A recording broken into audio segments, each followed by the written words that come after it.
জয় হিন্দ, জয় ভারত। Dear viewers, welcome to Bangla defence academy. Bangla defence academy চ্যানেলে তোমাদের প্রত্যেককে আবারও স্বাগত। দেখো, আবারও আজকে আমরা প্রিভিয়াস ইয়ার সেট নিয়ে চলে এসেছি। আজকে আমাদের 3 নম্বর পার্ট প্রিভিয়াস ইয়ার সেট নিয়ে। তো সব প্রত্যেককে গুড মর্নিং, শুভ সকাল। তো আজকে 9টা বাজতে চলেছে, তাই না?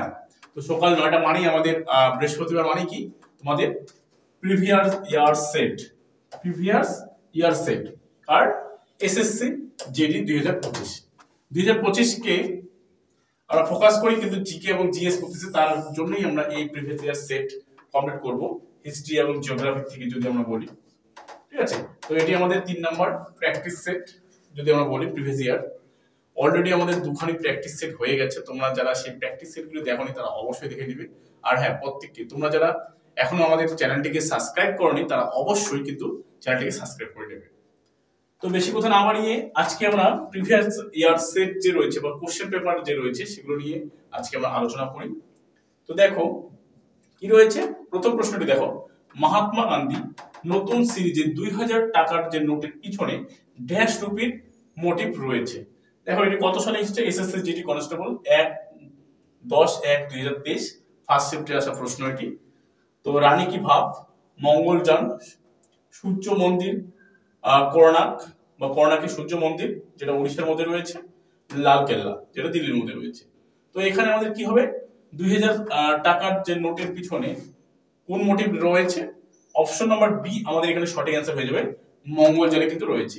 তো এই যে গান্ধীজির যে নতুন এখন আমাদের 2016 সালের পর নতুন মানে নোটবন্দির পর 2016 সালের পর যে আমাদের নতুন নতুন টাকা গুলো বেরোচ্ছে, 20 টাকা, 50 টাকা, হ্যাঁ, 100 টাকা, 200 টাকা এবং 2000 টাকার যে নোটগুলো রয়েছে, তার যে এই যে সিরিজের যে টাকার নোটের পিছনে কোন কোন চিহ্ন রয়েছে সেগুলো কিন্তু তোমাদের পরীক্ষায় আসে। এছাড়াও এই নোটের কালার কি রকম, চকলেট কালার না বাদামি কালার, তো এই ধরনের থেকেও কিন্তু প্রশ্ন তোমাদের আসে। তো তোমরা সেগুলো এসএসসি জিডির আগে কিন্তু দেখে যাবে। আর হ্যাঁ, একটা কথা বলে রাখি, তোমরা অনেকেই অনেকদিন ধরে কমেন্ট করছো যে আমাদের জনগণনা বা আদমশুমারি সম্পর্কে একটি ভিডিও দিন। তো সেই ভিডিওটি তোমরা কালকে সকালবেলা মানে শুক্রবার সকাল 9টার সময় তোমরা পেয়ে যাবে আমার এই চ্যানেলে, বাংলা ডিফেন্স একাডেমি চ্যানেলে তোমরা পেয়ে যাচ্ছ আমাদের কি এই জনগণনা বা সেন্সাস থেকে তোমরা কালকে আমাদের বিস্তারিত একটা ভিডিও। তো ভিডিওটি কালকে সকলেই দেখবে কিন্তু। তো দেখো, দ্বিতীয় নম্বর প্রশ্ন কি রয়েছে, নিম্নলিখিতগুলির মধ্যে কে ব্রিটিশ ভারতে ভারতীয় সিভিল সার্ভিসের নিয়োগ প্রাপ্ত প্রথম ভারতীয় ছিলেন? তো দেখো, সিভিল সার্ভিসের প্রবক্তাকে যদি আমরা দেখি ব্রিটিশ ভারতে লর্ড কর্নওয়ালিস, তাই না? লর্ড কর্নওয়ালিস ভারতের মধ্যে সিভিল সার্ভিসের প্রবক্তা। তো সিভিল সার্ভিসের ভারতের মধ্যে কে প্রথম লাভ করেছিল মানে সিভিল সার্ভিস উত্তীর্ণ করেছিল? অপশনগুলো দেখে নাও, সত্যেন্দ্রনাথ ঠাকুর, রহিমতুল্লাহ এম সায়নী, রবীন্দ্রনাথ ঠাকুর, সুরেন্দ্রনাথ ব্যানার্জি। তো এখানকার মধ্যে কে হবে? অপশন নাম্বার এ আমাদের সঠিক অ্যান্সার হয়ে যাচ্ছে, কিন্তু সত্যেন্দ্রনাথ ঠাকুর প্রথম সিভিল সার্ভিস পরীক্ষায় উত্তীর্ণ হয়েছিলেন। নেক্সট দেখো, এই যে আবার এখানে মহাত্মা গান্ধীর নোট থেকে দিয়ে দিচ্ছে। দেখো, রুপি, মহাত্মা গান্ধীর নতুন সিরিজের 50 টাকার নোটের বেস কালার রয়েছে। এখানে কালার সম্পর্কে তোমাকে জানতে চেয়েছেন। এর আগে আমাদের টাকার পিছনে 2000 টাকার যে পিছনে সেখানে কিসের চিহ্ন ছিল? মঙ্গলযানের চিহ্ন। তো এখানে কি বলছে, সিরিজের 50 টাকার নোটের বেস কালার নোটটার কালার 50 টাকার যে নোটটা আছে সেটার কালার কি সেটা জানতে চাই। চকলেট বাদামি, পাথর ধূসর, কি রয়েছে, ফুলুরো সেন্ট নীল, আর হচ্ছে ল্যাভেন্ডার। তো আমাদের এখানে সঠিক অ্যান্সার হয়ে যাবে অপশন নাম্বার এ, চকলেট বাদামি কালার কিন্তু হয়ে যাবে। ঠিক আছে, নেক্সট প্রশ্ন দেখো কি রয়েছে, জুয়ান জাং এর মতে নালন্দা বৌদ্ধ বিহার নতুন প্রবেশকারীদের কঠিন প্রশ্নের মাধ্যমে মানে কঠিন প্রশ্ন করত। ঠিক আছে, তার উত্তর দেওয়া খুবই কঠিন ছিল। মানে এখানে একজন ব্যক্তি প্রশ্ন করতেন যার প্রশ্নের অ্যান্সার কিন্তু খুবই কঠিন। তো এখানে মানে কে প্রশ্নটা করতেন এখানে ওটাই বলছি। মঠ প্রধান, দারোয়ান, কনিষ্ঠ সন্ন্যাসী, প্রাচীনতম সন্ন্যাসী, মানে যে সবথেকে পুরনো সন্ন্যাসী। তো এখানে কি বলছেন, জুয়ান জাং এর মতে নালন্দা বৌদ্ধ বিহার নতুন প্রবেশকারীদের কঠিন প্রশ্নের মুখে প্রবেশাধিকার পেত। তো এখানে কে সেই কঠিন প্রশ্নটা করতো। তো অপশন নাম্বার বি আমাদের এখানে সঠিক অ্যান্সার হয়ে যাবে। দারওয়ান কিন্তু এখানে কঠিন প্রশ্ন করতো। নেক্সট প্রশ্ন দেখো কি রয়েছে। আবার দেখো সেন্সাস থেকে এসেছে, যেহেতু সেন্সাস কালকে আমাদের সকাল 9টায়, তোমরা কিন্তু শুক্রবার সকাল 9টায় তোমরা সেন্সাসটা কিন্তু পাচ্ছ। তো ভিডিওটি কিন্তু সকলেই দেখবে আর বেশি বেশি করে শেয়ার করবে কিন্তু, বলে দিচ্ছি, যাতে তোমাদের বন্ধুগুলো উপকৃত হয়। 2011 সালের আদমশুমারি অনুসারে ভারতে সর্বাধিক মহিলা সাক্ষরতার হার রয়েছে এমন রাজ্যের নাম বলুন। তো অপশনগুলো দেখে নিই আমরা প্রথমে। মিজোরাম, কেরালা, কর্ণাটক, মহারাষ্ট্র। তো অপশন নাম্বার বি আমাদের এখানে সকলেই জানো, কেরালা রাজ্যে সব থেকে বেশি শিক্ষিত রয়েছে। নেক্সট দেখো কি রয়েছে। তামিলনাড়ুর উপকূল তার বৃষ্টি একটি বড় অংশ ড্যাশ এবং ড্যাশ এ পায়, মানে কোন কোন মাসে পায়। তামিলনাড়ুতে আমরা জানি বর্ষাকাল মেইনলি আমাদের কখন হয়, তাই না? এবং পরবর্তীকালে আমরা কি জানি, তামিলনাড়ুতে বছরে দুবার বৃষ্টিপাত হয়, একবার আগমনের ফলে, একবার প্রত্যাবর্তনের ফলে। একবার আগমনের ফলে, একবার প্রত্যাবর্তনের ফলে। ধরো আগমনটা জুন জুলাই দিলাম, এবার তাহলে প্রত্যাবর্তনটা কত হবে সেটাই জানতে চেয়েছি। এপ্রিল এবং মে, অক্টোবর এবং নভেম্বর, মে এবং জুন, আগস্ট এবং সেপ্টেম্বর। তো কোন মাসে প্রত্যাবর্তন করে সেখানেও বৃষ্টি পায়। অপশন নম্বর বি আমাদের এখানে সঠিক অ্যান্সার হয়ে যাবে, অক্টোবর এবং নভেম্বর মাসে। ঠিক আছে, দেখো পরের প্রশ্ন কি বলছে। নিম্নলিখিত গুপ্ত শাসকদের মধ্যে কাকে তার সামরিক কৃতিত্বের কারণে ভারতীয় নেপোলিয়ন বলে অভিহিত করা হয়েছে? কাকে ভারতীয় নেপোলিয়ন বলে অভিহিত করা হয়েছে? অপশনগুলো সকলে দেখে নাও কি রয়েছে অপশনগুলো। চন্দ্রগুপ্ত, প্রথম চন্দ্রগুপ্ত, দ্বিতীয় চন্দ্রগুপ্ত, শ্রীগুপ্ত, সমুদ্রগুপ্ত। তো এখানে যদি আমরা দেখি, দেখো কি বলছে, ভারতীয় নেপোলিয়ন। তাহলে নেপোলিয়ন কি, যদি আমি প্রশ্ন করি নেপোলিয়ন কি, তাহলে নেপোলিয়ন কে হবে? নেপোলিয়নের সঙ্গে তুলনা করেছেন এখানে কাকে? তো নেপোলিয়ন, দেখো নেপোলিয়ন হচ্ছে আমাদের একজন অ্যাকচুয়ালি কি হবে, ফ্রান্সের রাজা। ফ্রান্সের রাজা। ঠিক আছে, ইউরোপ যে আমাদের কান্ট্রি আছে, ইউরোপ মহাদেশ যে রয়েছে, এই ইউরোপ মহাদেশে একটা দেশ রয়েছে ফ্রান্স। এই ফ্রান্সের রাজা কে ছিলেন? নেপোলিয়ন ছিলেন।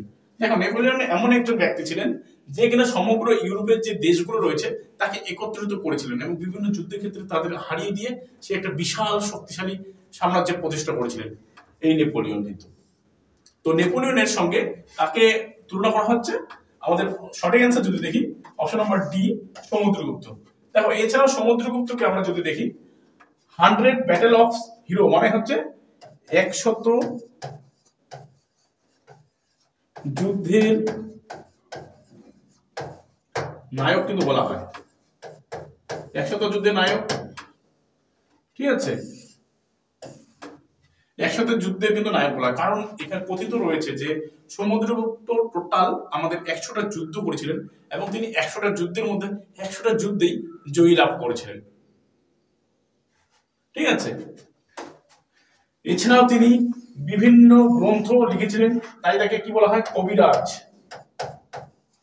কবিরাজ বলা হয়, মানে কিংস অফ পোয়েটস।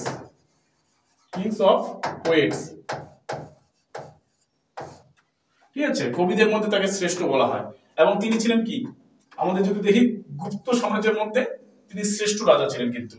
ঠিক আছে, তো এইসব তোমরা আমার যে গুপ্ত সাম্রাজ্য রয়েছে সেখানে তোমরা পড়ে নেবে। তো কি বললাম, এখানে নেপোলিয়ন কাকে বলা হচ্ছে, সমুদ্রগুপ্তকে কিন্তু বলা হচ্ছে। ওকে, নেক্সট চলো কি রয়েছে। ভারতের জনসংখ্যা বা আদমশুমারি করা হয় ড্যাশ অন্তর, কত বছর অন্তর, এটা চেয়েছে। দেখো আবার কি হলো, আদমশুমারি থেকে কিন্তু তোমাদের প্রশ্ন এসেছে। তো 5 বছর অন্তর, 12 বছর অন্তর, 10 বছর অন্তর, 12 বছর অন্তর, 15 বছর অন্তর। তো ভারতের জনসংখ্যা বা আদমশুমারি করা হয় কত বছর অন্তর? অপশন নাম্বার সি আমাদের এখানে সঠিক অ্যান্সার, 10 বছর কিন্তু অন্তর আমাদের কি হয়, জনগণনা করা হয়। এবার দেখো পরের প্রশ্ন কি বলছে। 1923 সালে ভারতের রেডিও সম্প্রচার শুরু হয়। কোথা থেকে রেডিও সম্প্রচার শুরু হয় সেটাই তোমাদের বলেছি। Radio Club of Bombay, Lions Club of Bombay, Rotary Club of Bombay, Rotaract Club of Bombay. তো কোথা থেকে প্রথম রেডিও, কোন ক্লাব থেকে প্রথম রেডিও সম্প্রচার করা হয়, যেটা 1923 সালে ভারতে প্রথম রেডিও সম্প্রচার কিন্তু শুরু হয়? অপশন নাম্বার এ আমাদের সঠিক অ্যান্সার হয়ে যাবে, রেডিও ক্লাব অফ বোম্বে থেকে কিন্তু। চলো নেক্সট প্রশ্ন, স্বামী দয়ানন্দ সরস্বতী ড্যাশ প্রতিষ্ঠা করেন। স্বামী দয়ানন্দ সরস্বতী একজন মহারাষ্ট্রের ব্যক্তি, তিনি ড্যাশ প্রতিষ্ঠা করেন, মানে কি প্রতিষ্ঠা করতে চেয়েছেন, মানে নিচের আমাদের অপশনের মধ্যে রয়েছে, যা একটি সংস্থা হিন্দু ধর্মের সংস্কৃতি পুনঃপ্রবর্তন করার চেষ্টা করেছিল। তো আমাদের স্বামী দয়ানন্দ সরস্বতী কি প্রতিষ্ঠা করতে চেয়েছেন, অপশনগুলো দেখে নিই, আর্য সমাজ, আদি হিন্দু সমাজ, বেদান্ত সমাজ, আদি ধর্ম সমাজ। তো স্বামী দয়ানন্দ সরস্বতী কি করেছিলেন, অপশন নাম্বার এ আমাদের সঠিক অ্যান্সার হয়ে যাবে, আর্য সমাজ কিন্তু প্রতিষ্ঠা করেছিলেন মহারাষ্ট্রের মধ্যে। পরের প্রশ্ন দেখো কি বলছে, নিচের কোনটি খেদার কৃষক আন্দোলনের প্রধান দাবি ছিল। খেদা যেটা আমাদের 1918 সালে কিন্তু হয়েছিল। 1918 সালে যদি আমরা দেখি, গুজরাটে যে আমাদের মিল ধর্মঘট হয়েছিল, এই মিল ধর্মঘটের 10 দিন বাদেই আমাদের এটা খেদা আন্দোলন হয়েছিল, যেটা ভারতের মধ্যে যদি আমরা দেখি সব থেকে বড় একটা আন্দোলন, সবার প্রথম একটা বড় আন্দোলন যদি আমরা দেখি, মানে বিহারের সত্যাগ্রহ আন্দোলনের পরেই এটা সব থেকে বড়, মানে দ্বিতীয় বলতে পারি খেদা আন্দোলন, যেটা গুজরাটের খেদা অঞ্চলে হয়েছিল। তো এখানে কি ছিল, কোনটি খেদার কৃষক আন্দোলনের প্রধান দাবি ছিল, মানে খেদার যে অঞ্চলটা রয়েছে সেখানকার কৃষকদের কি দাবি ছিল, এই যে আন্দোলনটা যে করেছিল, বিনামূল্যে সেচ সুবিধা প্রদান করা হবে, রোপণ ব্যবস্থা বাদ দিতে হবে, রাজস্ব আদায় শিথিল করা হবে, হাইব্রিড বীজ প্রদান করতে হবে। তো এখানে কৃষকদের মেন ইস্যু কি ছিল, মেন ইস্যু ছিল অপশন নাম্বার সি আমাদের সঠিক অ্যান্সার, রাজস্ব আদায় শিথিল করা হবে। মানে ইংরেজদের বা ব্রিটিশদের তারা বলেছিল যে তারা যে রাজস্বটা নিত সেটা শিথিল করতে হবে, ঠিক আছে, তার জন্য খেদা আন্দোলন হয়েছিল 1918 সালে। নেক্সট প্রশ্ন দেখো, ভারতে অক্টোবর নভেম্বর মাসে, কি বললাম, ভারতে অক্টোবর নভেম্বর মাসে দক্ষিণ দিকে সূর্যের আপাত চলাচলের সাথে ড্যাশ উত্তরের সমভূমির উপরিভাগ দুর্বল হয়ে পড়ে। এবার দেখো, ভারতে অক্টোবর নভেম্বর মাসে দক্ষিণ দিকে সূর্যের আপাত চলাচলের সাথে আমরা কি দেখলাম, অক্টোবর নভেম্বর মাসে আমাদের দক্ষিণ ভারতে কিন্তু কি হয়, বৃষ্টিপাত হয়, তাই না, তামিলনাড়ু বা আমরা যদি বলি করমণ্ডল উপকূলটাও, অন্ধ্রপ্রদেশ প্লাস তামিলনাড়ুর কিছু অংশে, তাই না, বৃষ্টিপাত হয়। কিন্তু আমাদের উত্তর ভারতে সেটা শিথিল হয়ে পড়ে। কি শিথিল হয়ে পড়ে সেটা তোমাদের জানতে চেয়েছেন, উপরের স্তরের খাত শিথিল হয়ে পড়ে, বর্ষাকাল শিথিল হয়ে পড়ে, না লি ট্রফ হয়, না উল্টানো খাঁজ হয়। তো অপশন নম্বর বি আমাদের এখানে কিন্তু সঠিক অ্যান্সার হয়ে যাবে, বর্ষাকাল আমাদের এদিকে শিথিল হয়ে পড়ে, জুন জুলাই আগস্ট সেপ্টেম্বর পর্যন্ত আমাদের এইদিকে কিন্তু বৃষ্টি হয়, তাই না। তো আমাদের কি এই অক্টোবর নভেম্বর মাসে কিন্তু আমাদের এদিকে বর্ষাকাল একবার শিথিল হয়, মানে শীতকাল চলে আসে উত্তর ভারতে বা উত্তর পূর্ব ভারতে।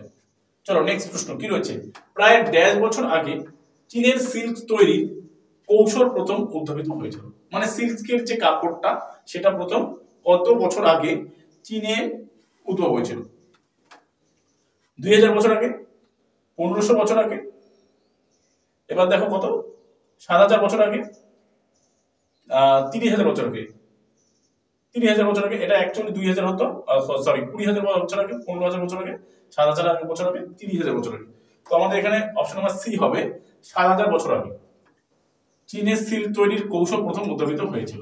নেক্সট প্রশ্ন দেখো কি রয়েছে এখানে, আজকে একটু তাড়াতাড়ি করাচ্ছি, ঠিক আছে, প্রদত্ত ড্যাশ শিল্পে কাঁচামাল হলো চুনাপাথর।